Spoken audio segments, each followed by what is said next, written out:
All right, I hope this thing is on. Okay, third graders. Mrs. Simonowski asked if I, Dr. Crazy, would come back to your class and teach you a quick story of history. So I'm going to take you back, time travelers, to a time in the 15th century. Remember, we're in the 21st century, so this was over 500-600 years ago. Okay, I'm going to take you to a place in Africa, right here.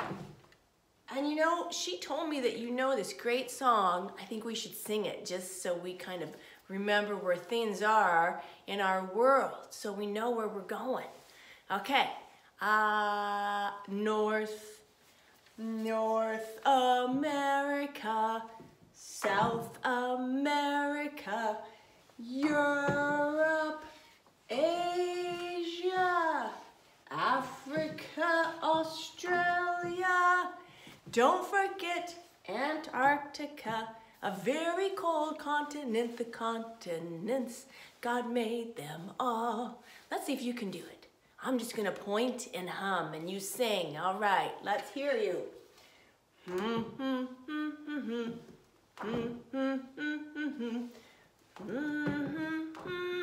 Oops.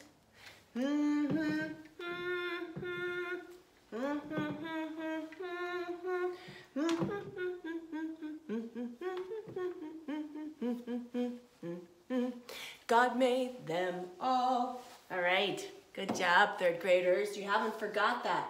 Hey, so today we're going to talk about this continent called Africa. That's where our story begins. Okay, we're going back, remember, to around the 1500s. And we're going to talk about some areas over here in Africa. So listen closely. If you want to follow along and read with me, that would be great because I believe you have these books in your house. I hope so. If you do, pause the camera and go get your Story of the World book and turn to page 261. Page 261. All right, here we go. Africa was a strange and mysterious place to most Europeans. Up here, above the Mediterranean Sea, is Europe, and Africa was a strange place to them, and mysterious. Beneath the North African coast was the Sahara Desert, which is kind of all over in this area, all right? A big desert, a wide, barren, oven-hot stretch of earth where a traveler could be lost in a sandstorm or die of thirst in the trackless, dry wilderness.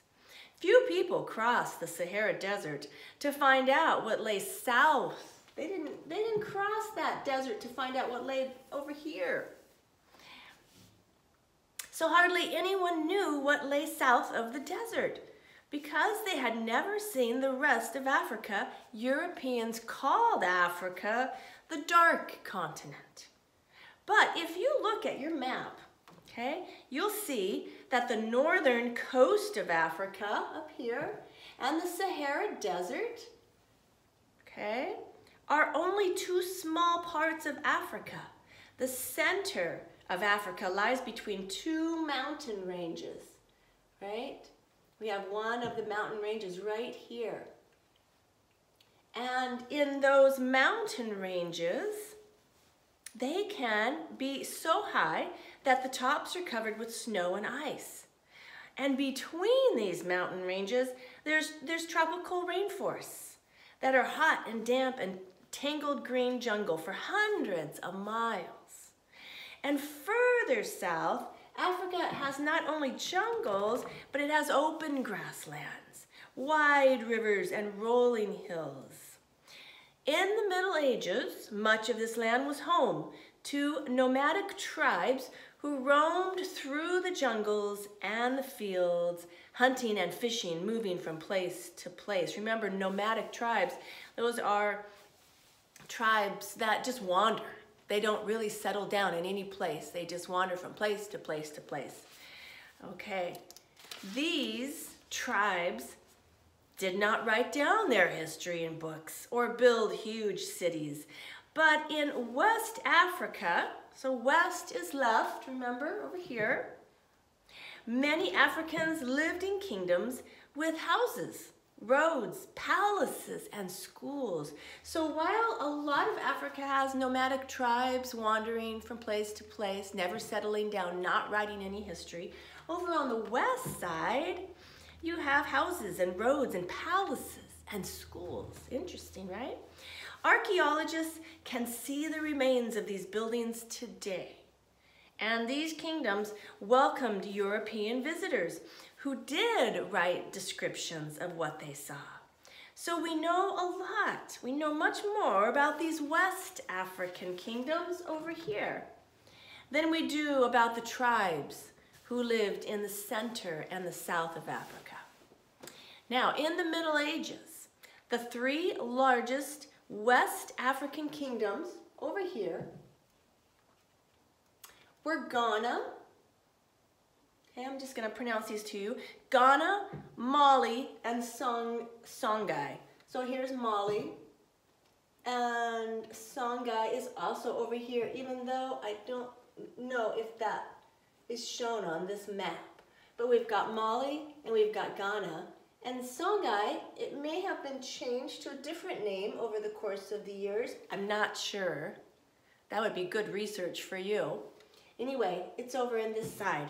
And you'll see a map in your book that shows you. Okay, that Songhai was right next to Mali. And Ghana is right. So we have Mali and we have Ghana right here. Okay, now that you see that on your map. Those three kingdoms lay in the bulge. We call this the bulge over here because it's bulging out on Africa's western coast. The people of Ghana lived in houses made of red clay, dried as hard as cement and covered with roofs made out of reeds or straw. Most were farmers who grew rice, cotton, okra, pumpkins, watermelons, and sesame seeds. They kept chickens and they hunted buffalo, antelope, and wild birds for meat. Each man had to serve in the army for 1 month out of every year. So they spent part of every workday making swords, shields, bows, and arrows. Craftsmen made pots, cloth, copper jewelry, and iron tools. Ghanaian iron workers were treated like magicians. They kept their ironworking skills secret so that no one knew exactly how the iron tools were made, and blacksmiths had religious rites and rituals of their own. Interesting.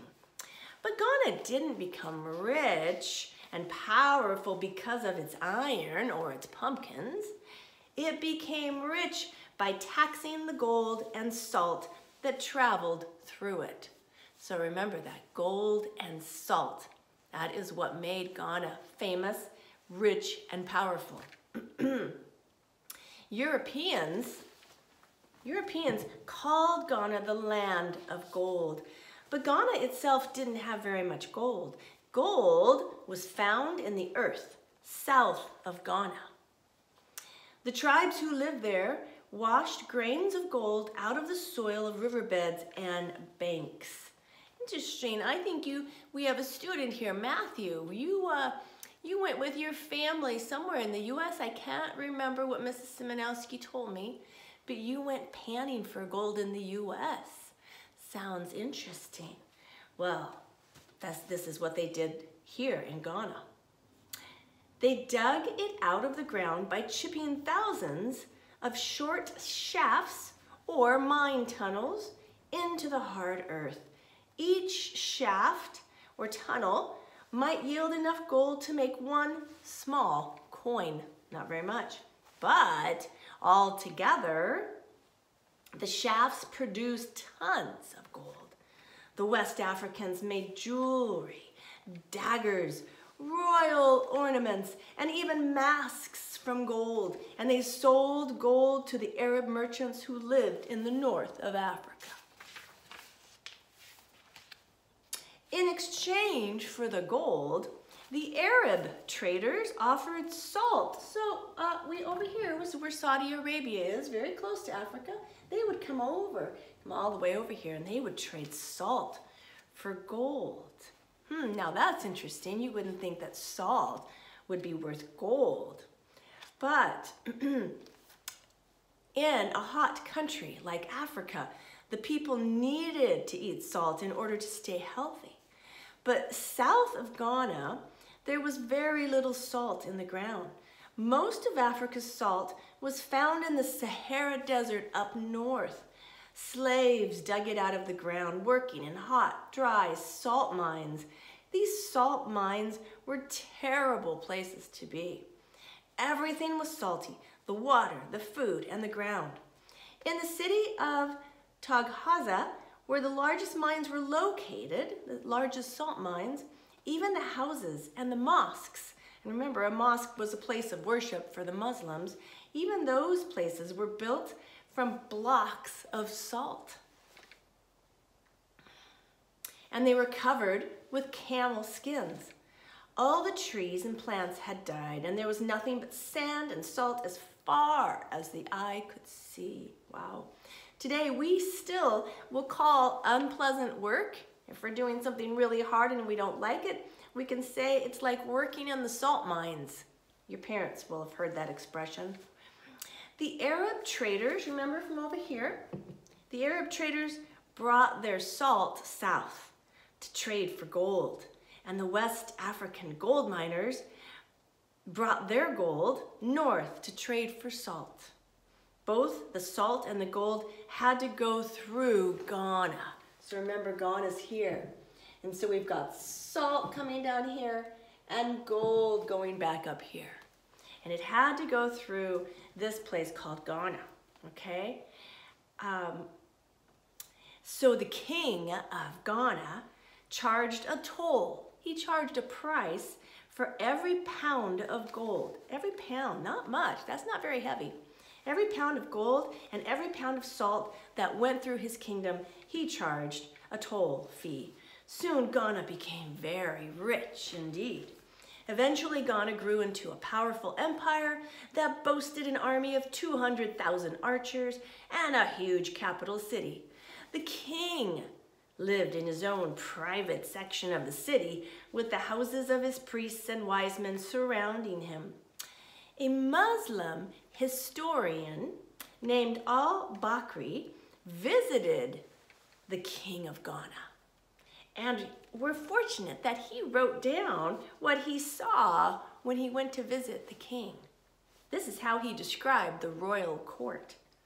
When the king invites his people to come before him and tell him about their complaints, he sits beneath a tent with his horses tethered all around it, each horse draped in gold cloth. He wears necklaces of gold, bracelets of gold, and a cloth cap woven with gold. 10 pages stand behind him, each holding a shield and a sword with a golden hilt or handle. His noblemen sit on his right. They wear gorgeous clothes and have, what do you think? They have gold braided into their hair. The governors and city officials sit on the ground at his feet. The entrance to the tent is guarded by dogs with collars of, you guessed it, gold and silver, and they never leave their master's presence. Wow, that is some king. The kingdom of Ghana flourished for many years, but when its kings refused to convert to Islam, other African Muslims attacked its cities again and again and again. Ghana began to grow weaker, and the Islamic kingdom, remember a lot of the Islamic kingdom is this northern part of Africa, and the Islamic kingdom nearest to Ghana, which was Mali, so Mali is right here, well, it began to grow stronger. Okay, so you're going to read a section about Mali and what happens in Mali, and also I believe in Songhai. These two other kingdoms that are around Ghana. You're going to read about those. And I think Mrs. Simonowski is going to give you some instructions of what to write about. All right, this has been great. I hope that you've enjoyed this time to go back into the Middle Ages in the 1500s and learn a little bit about Africa and a place called Ghana where they mined for lots and lots and lots of gold. In fact, there's a lot of gold that still comes from Ghana today. All right, thanks, students. Have a great day of learning. Goodbye. Signing off.